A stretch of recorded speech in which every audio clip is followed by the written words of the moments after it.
Baruch ata Adonai, Eloheinu melech haolam, asher natan lanu torat emet, v'chaye olam nata betochenu.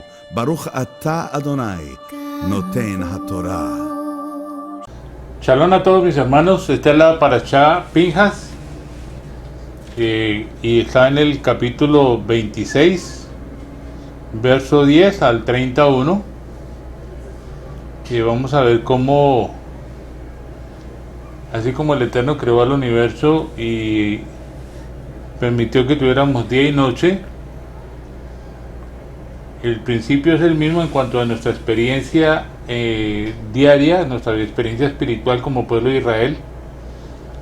Tenemos noches y tenemos días, ¿no? Hay momentos en nuestra experiencia espiritual, hay momentos en que estamos como en tiempos de oscuridad, pero hay momentos en que estamos como en tiempo de luz, de día. Ahora tenemos que hacer que esos tiempos de oscuridad sean como si fuera de día para nosotros, porque es la fe y la confianza que tenemos en el Eterno, en que Él cuida de nosotros a pesar de que andemos en valle de sombra de muerte o andemos en la oscuridad. Y vemos en la Parashá, en el capítulo 25 de la Parashá anterior, cómo era un tiempo de oscuridad, y vemos en el capítulo 26, que es el inicio de esta Parashá Pinjas, el significado o todo lo relacionado con el día. Sí, precisamente venimos del 25 al 26 y hay algo interesante, y es que en el capítulo 25 y en el verso 19, después de que viene todo el acontecimiento de lo que sucedió con Zimri de la tribu de Simeón y con esta hija de un príncipe madianita, Colbi, la hija de Sur, que era un príncipe madianita. Y dice el verso 19, ocurrió después de la plaga, pero aquí dicen los estudiosos de la Torá, los sabios, hablan acerca de que aquí en el capítulo 25, verso 19, hay una, como si se concluyera la Parashá, como si se terminara la Parashá. Está una letra que es la letra P, que habla de boca, y precisamente la Parashá Pinjas significa boca de serpiente. Y vemos aquí como si hubiese una culminación entre el capítulo 25 y el capítulo 26, se inicia algo. Hablábamos acerca de la noche y del día. Aunque la Torah nunca va por capítulos, coincidencialmente este capítulo 26 nos habla de las 4 letras del nombre de Yahweh. Y vemos cómo Yahweh va a Moshe y a Eleazar, hijo de Aarón el sacerdote, y manda a hacer un censo. Este cambio entre el 25 y el 26, aunque no termina la Parashá en el 25-19, nos está hablando de cómo, de qué manera aquí en esta porción nos habla de un inicio nuevo, de un tiempo nuevo, y eso tiene relación con nuestra vida. O sea, aquí estamos entendiendo de lo que hemos estudiado en las otras parashot, estamos entendiendo de cómo lo que es una tipología. Siempre hemos hablado de que la Torah es una tipología de lo que sucede en nuestra vida espiritual. O sea, es el cumplimiento del Mashiach, y el Mashiach en nosotros como su Keilah, como su cuerpo, como su novia, como su esposa, como todo lo que está componiendo en este tiempo y conformando en este tiempo. Entonces vemos cómo aquí en este acontecimiento se habla de un censo. En el inicio del libro de Bamidbar, en el capítulo 1 de Bamidbar, encontramos que hay un censo, y aquí en este capítulo 26 encontramos que hay otro censo, y vemos cómo lo que está sucediendo es que después de lo que sucedió, valga la redundancia, después de lo que sucedió con el asunto del Baal Peor, con el asunto de la idolatría, con la muerte de 24,000 israelitas que murieron allí, se da culminación a algo, y es que esos 24,000 que terminan muriendo allí por lo de Baal Peor, incluyendo a Zimri de la tribu hijo de Salú de la tribu de Simeón, se da culminación a un ciclo de tiempo. Se da culminación a un censo de lo que salió de Egipto, y se da inicio a un nuevo censo de lo que se formó en el desierto. Pues aquí la palabra nos está hablando de algo muy interesante, y es cómo nuestra vida, nos está hablando de cómo nuestra vida carnal, que estaba en Egipto y que salió de Egipto, o que salió del mundo cuando comimos el cordero. Hemos hablado muchas veces acerca de cuando comimos el cordero nos dio la fuerza para salir de Egipto. Cuando se toma Yeshua en nuestro corazón, y Yeshua nos dio la fuerza para salir de Egipto, para salir del mundo y entrar a un proceso de gestación, que es lo que sucede en las 42 paradas durante 40 años del pueblo de Israel en el desierto. Entonces, aquí encontramos que hay más adelante vamos a ver cómo hay una etapa de transición en cuanto a Moshe. El Eterno dice a Moshe que transfiera la autoridad, coloca las manos sobre Yehoshua ben Nun y transfiera la autoridad que hay en él, para que él le dé esa honra, y aparte de eso el pueblo también comienza a honrarlo. O sea, aquí vemos en esta paracha que hay un cambio de autoridad, hay un cambio de autoridad y un cambio de gobierno, digámoslo así. Es un cambio, así como termina este ciclo del censo de todo lo que salió de Egipto. Lo único que pasó de este proceso en el desierto fueron dos personas, que fueron Yehoshua y Caleb. Recuerden que Yehoshua significa Yahweh salvación y Caleb significa conforme a mi corazón. Estos dos hombres son los únicos que pasan, aparte de los de la tribu de Leví, pero estos dos hombres son los únicos que entran a la tierra prometida, que vienen de Egipto y que entran a la tierra prometida. El resto, todos ellos perecieron de una manera u otra, perecieron en todo el proceso de caminar en el desierto durante los 40 años. Pues digo que en la paracha pasada, que era la paracha Bilam, estamos hablando de cómo, la paracha pasada, la paracha Balak,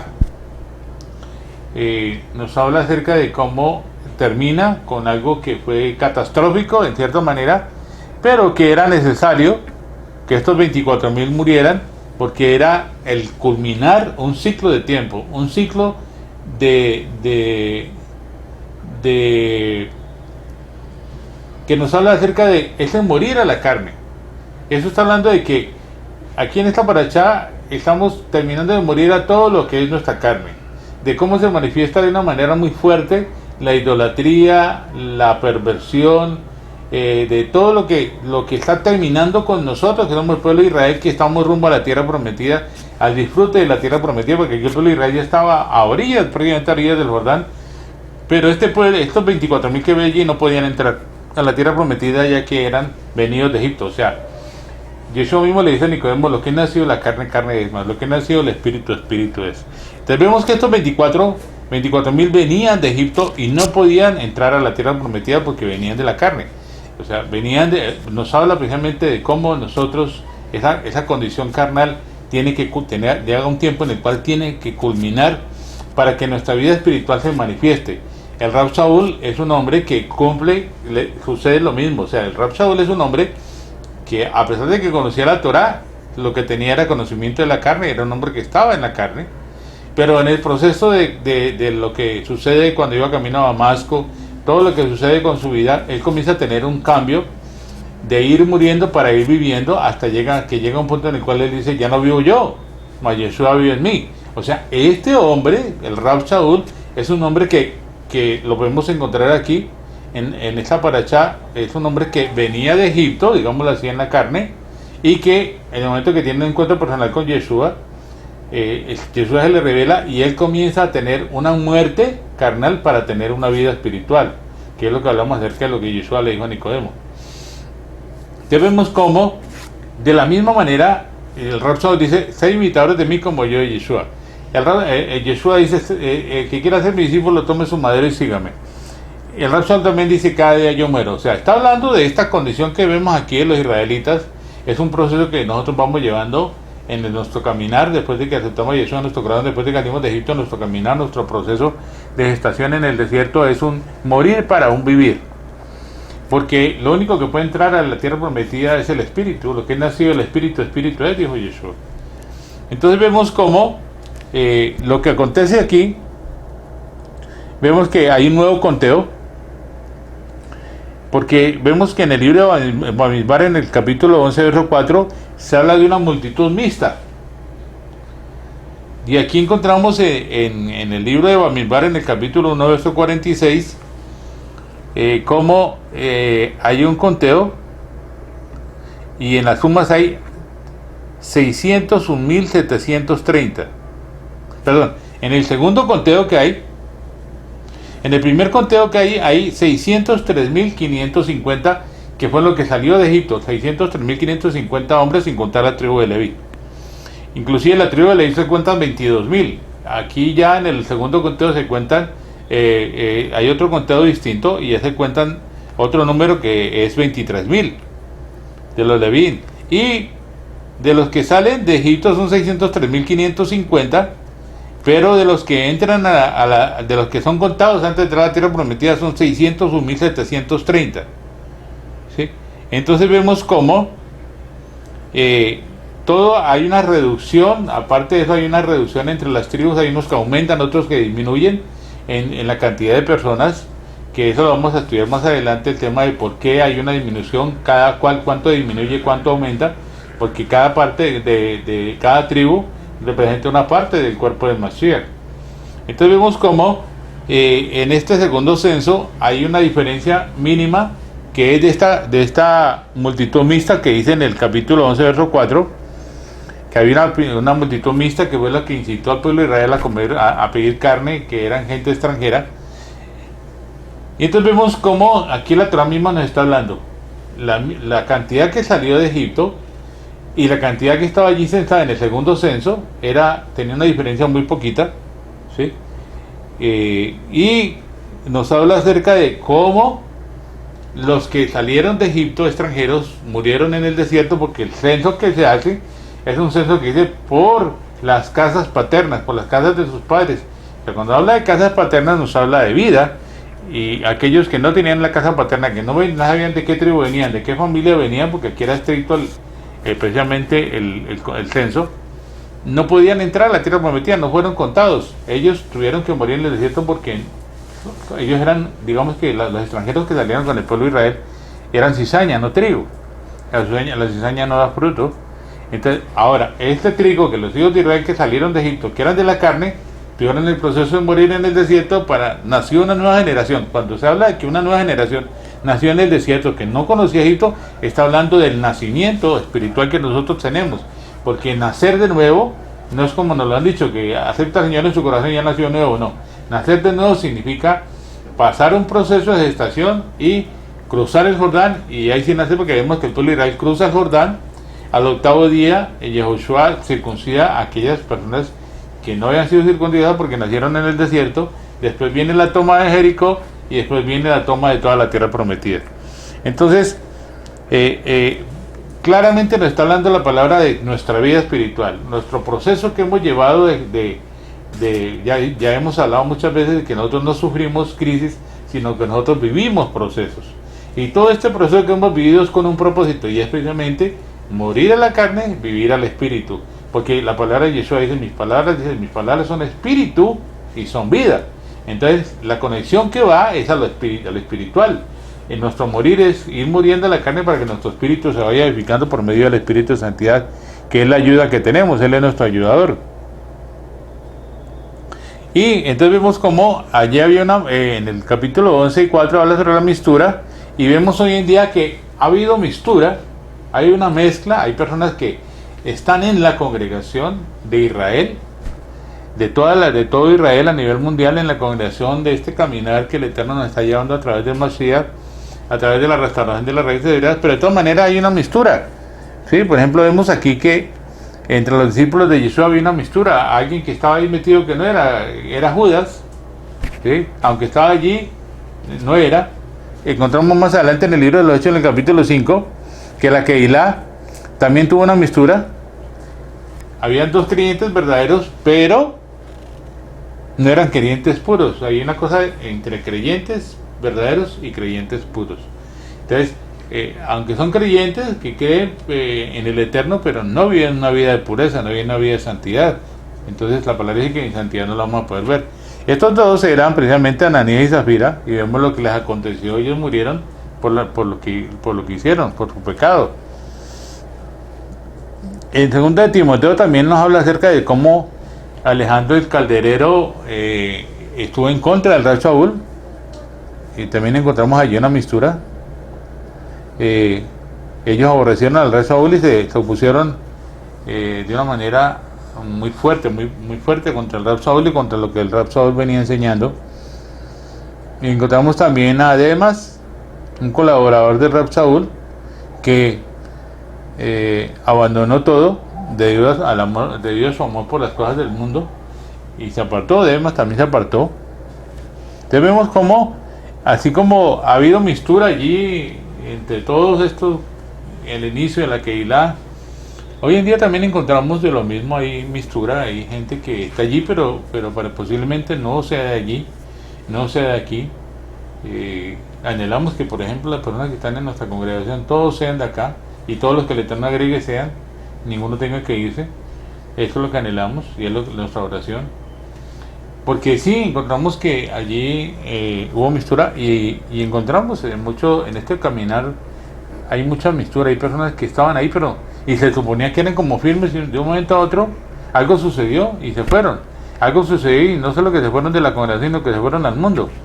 Y hemos conocido durante mucho tiempo personas, y hemos conocido a través de otras congregaciones, que ha sucedido eso. Personas que se suponía que eran firmes, personas que tenían un nivel de liderazgo de un momento a otro, terminaron negando al Mesías, terminaron el camino errado, y terminaron como el error de Bilán, de amar, de codiciar el dinero, en muchas cosas. Un hermano me decía que cuando él se mete serio con las cosas del Eterno, como que viene un proceso de apretón económico, a veces de crisis, de enfermedad, pero que cuando él decide como alejarse de las cosas del Eterno, todo le comienza a marchar bien. Y le digo, claro, el enemigo está atento y él está al acecho.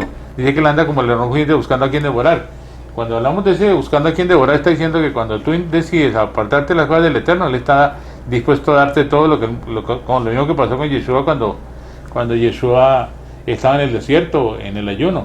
El enemigo le mostró todas las naciones y le dijo, si postrado me adorares, todos los reinos de la tierra te los daré. Entonces, si tú quieres si estás pasando por una dificultad, por un proceso, porque no es crisis sino un proceso, y tú decides tomar el camino errado, apartarte del camino del Eterno, entonces el enemigo está a la puerta, ¿sí? Ahí está a la puerta el enemigo para arrastrarte, para seducirte y para darte todo lo que pidas.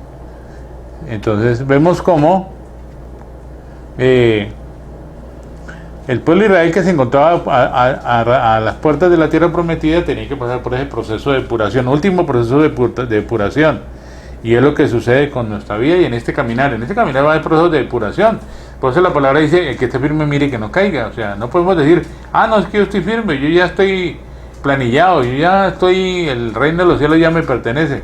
No, debemos tener mucho cuidado, porque no sabemos en qué momento podemos fallar y podemos salirnos del camino, el camino correcto, y entrar a un camino errado.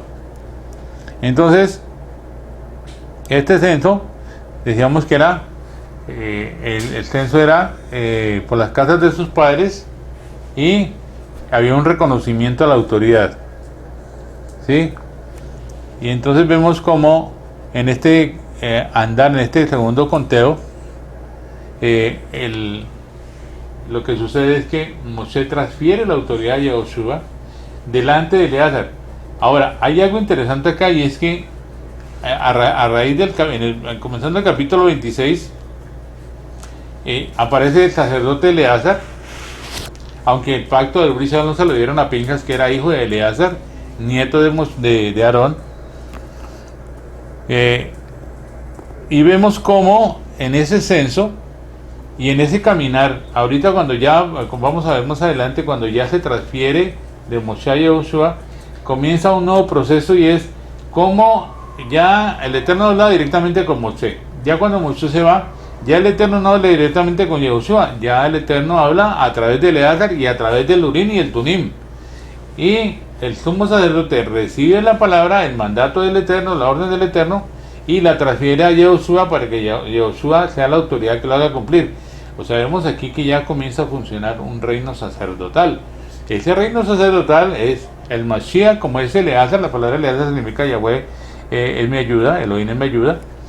Y Yehoshua significa Yahweh salvación. Entonces, Yehoshua y Eleazar vienen a ser el Mashiach mismo, quien es rey y sacerdote. Sacerdote como Eleazar y rey como Yehoshua. Pero el Eterno habla a través de los dos. El uno ejecuta la acción como sacerdote y el otro ejecuta la acción como gobernante, como líder. Yeshua es un reino, es un rey y sacerdote. Nosotros juntamente con Yeshua somos reyes y sacerdotes, que la misma palabra lo dice. Y vemos que el mismo conteo habla de 20 años para arriba. Cuando hablamos de 20 años para arriba, es un ejército que se está componiendo. Inicialmente en el libro de Bamidbar en el capítulo 1 encontramos un ejército que se conformó para marchar a través de todo el proceso del desierto y defender. Es un ejército que se conformó. Y aquí en el segundo conteo es otro ejército que se conforma, pero ya de gente nacida en el desierto y para ir a conquistar la tierra prometida, y también tienen que ser de más de 20 años, de 20 años para arriba. O sea, significa que tienen que ser personas maduras espiritualmente. Pero eso es importante, que las personas que entran a este mover, a este retornar a la iglesia de Hebreas, tengan una estructura que venga de haber estado en el cristianismo. Por ejemplo, encontramos personas que vienen del cristianismo, de muchos años del cristianismo, de iglesias cristianas que han tenido una buena estructura religiosa, y entran en este caminar y son personas que van a ser bien estructuradas, se van a consolidar, se van a hacer más fuertes todavía a través de la palabra, llegan a ser maduras espiritualmente a través de la palabra, y pueden entender con facilidad el tema del retorno a las raíces, el tema de no salirse del camino, de no negar al Mesías, de no entrar en las tradiciones, sino únicamente en la Torah revelada a través del Ruach HaKodesh, que la Torah es Mashiach. Entonces, 20 años para arriba nos habla de personas que estaban maduras. Entonces, no podemos hacer acepción de personas, pero sí sabemos que las personas que han tenido ese conocimiento y han estado estructurados en otra religión y entran a las raíces hebreas, tienen una mayor son más consolidados, son más firmes en el caminar en cuanto a estas cosas, porque hay mucha gente que se vuelve loca con el asunto de retornar a las raíces hebreas, de tomar una identidad, comienzan a vestir, comienzan a querer ser más judíos que los judíos ortodoxos, comienzan a meterse en solo rezos y solo tradición y solo cosas místicas, y terminan negando al Mesías. Entonces vemos acá como otro tema interesante que encontramos aquí es en el capítulo 27, verso 1 al 11. Capítulo 27 habla acerca de las hijas de Zelofehad. Zelofehad era hijo de Heber, hijo de Gilad, hijo de Manasés, pero hijo de Mahir, hijo de Manasés, de las familias de los hijos de Yosef. O sea, fíjense que esto viene aquí con un currículo de generación, de Toldot, de generación de quién es hijo de quién, hijo de quién, hijo de quién. Hoy en día, para que haya una conversión, generalmente se pide, sobre todo para los judíos separatistas, se pide precisamente que se hable hijo de quién, hijo de quién, hijo de quién, hijo de quién, para que se tenga como el conocimiento de que sí realmente son judíos y sí es un judío separdita. Tenemos aquí que las hijas de Zelofehad vienen hablando no acerca de ellas, sino acerca del papá. Ellas están preocupadas por el papá porque el papá no tuvo hijos, dejó solo hijas, pero el nombre del padre se tiene que continuar, y ellas vienen reclamando una herencia. Y porque según la Torah, únicamente los hombres son los que reciben la heredad, son los que transfieren la heredad. Las mujeres son las que son una pieza muy importante, porque son las que conciben a los hijos, permiten que el nombre de la persona se continúe, y entonces únicamente se mira como la autoridad es al varón, la mujer es la parte de la ayuda idónea. Pero sin embargo estas hijas, ellas están preocupadas por la heredad de su padre tenía que heredar, y vemos cómo Moshe va, ellas vienen y hablan con Moshe consulta con el Eterno, y dice el Eterno que él está precisamente de acuerdo con lo que ellas están pidiendo.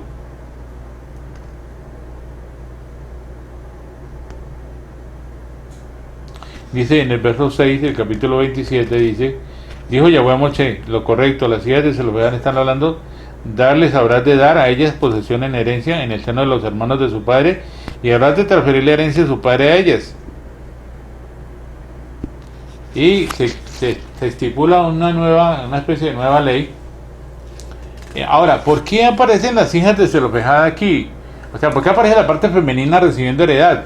Si en el judaísmo se cuenta únicamente los varones, y en el judaísmo sale únicamente los varones son los que tienen derecho a estudiar la Torá, son únicamente los que reciben la herencia, los varones. Siempre habla del varón como autoridad, el Eterno siempre miró a los hombres como autoridad. Pero aquí encontramos que hay algo distinto, precisamente del capítulo 26 en adelante comienzan a hacer cosas como distintas a lo que habíamos estado viendo. No es que el Eterno cambie, sino que el Eterno acondiciona otras cosas. Las hijas de Zelofehad, vemos como estas hijas de Zelofehad nos hablan de algo interesante, y es cómo la mujer puede tener un ministerio dentro de la congregación. Siempre se ha hablado de que la mujer no puede hablar, de la mujer no puede opinar, la mujer no puede fungir con algún ministerio dentro de la congregación. Aquí dice que las hijas de Zelofehad podían recibir la herencia, pero la condición era que ellas se tenían que casar con miembros de la misma tribu, de la misma familia, porque para que la herencia continuara y no se fuera a salir de allí e ir a otras tribus. El Eterno siempre guardó de que cada tribu mantuviera su herencia, para que no fueran a pegar unos pobres y otros ricos, sino que siempre tuviera una especie de equilibrio en eso. Ahora, lo que yo puedo entender a través de la palabra es que las hijas de Zelofehad, yo sé que muchos no van a estar de acuerdo, pero yo lo que he podido entender, interpretar a través de la palabra, es que las hijas de Zelofehad tienen un ministerio. O sea, las mujeres pueden tener un ministerio dentro de la congregación, siempre y cuando estén sujetas al esposo, que es el varón. Por eso dice aquí que las mujeres de Zelofehad, ellas no se quedaron solteras, no, ellas tenían que casarse con miembros de la misma tribu y parientes de la misma familia, para que la herencia no fuera a quedar en otro lugar. Entonces yo puedo entender por la palabra que nos está hablando acá es que las hijas de Zelofehad interpretan, o son una tipología de cómo las mujeres pueden tener un ministerio. Claro, pueden tener un ministerio, pero siempre y cuando estén sujetas a su esposo, que es la cabeza de ellas. ¿Sí? Porque encontramos ahí de pronto personas que tienen un ministerio y dicen: ah, no, pues que estoy sujeta a fulano de tal. No, yo estoy sujeta a fulano. No, tiene que estar sujeta a su esposo. Si una mujer debe estar sujeta a su esposo, porque su esposo también debe tener un ministerio, debe tener liderazgo para que ella lo complemente. No es para que ella sea la del ministerio y el marido la acompañe donde ella quiera, pero que es la autoridad, pero él no tiene ministerio, no. El ministerio tiene que ser un ministerio compartido o un ministerio aportante. O sea, digamos que él tiene un ministerio profético y la esposa tiene un ministerio, puede tener discernimiento, o ambos pueden tener ministerio profético, pero siempre ella es sujeta a su esposo. Es lo que yo puedo entender aquí en este capítulo, donde nos habla sobre las hijas de Zelofehad, que ellas recibieron una herencia. Entonces continuamos viendo cómo en el capítulo 27 Moshe ya tenía 120 años de edad, y precisamente había que hacer algo, y era que había que transferir esa autoridad, como veníamos hablando. Y vemos cómo Moshe debía ser reunido a su pueblo, y el sucesor de Moshe es precisamente Yehoshua.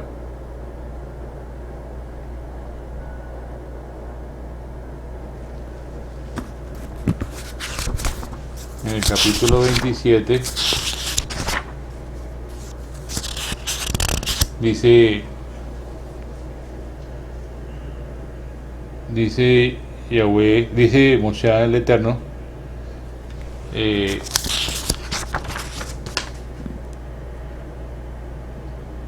Habló Moshe a Yahweh diciendo: designa Yahweh Elohim de los espíritus de toda carne a un hombre sobre la congregación que pueda salir delante de ellos, que pueda venir delante de ellos y que los pueda sacar y que los pueda traer, para que no sea la congregación de Yahweh cuando ovejas que no tienen pastor.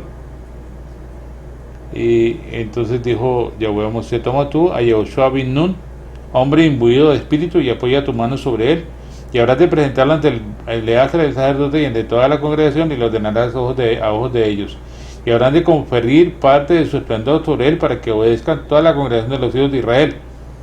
Y ante el Eleazar el sacerdote habrá de permanecer quien inquirirá por él el juicio en el del Urim ante Yahweh. Por boca de él habrá de salir, y por boca de él habrá de venir él y todos los hijos de Israel con él, y toda la congregación. Hizo Moshe como lo había presentado Yahweh a él. Tomó a Yehoshua y lo presentó delante de Eleazar el sacerdote y delante de toda la congregación. Apoyó su mano sobre él y lo invistió como había hablado Yahweh por medio de Moshe.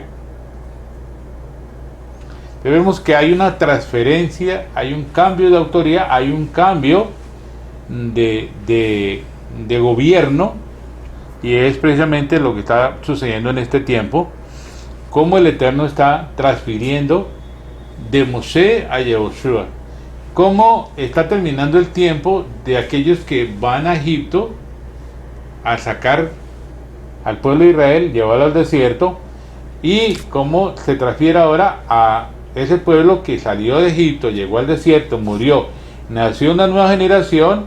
Esa nueva generación necesitaba un nuevo líder, necesitaba nuevos líderes, y esos nuevos líderes son Eleazar en cambio de Aarón, y también son Yehoshua en cambio de Moshe.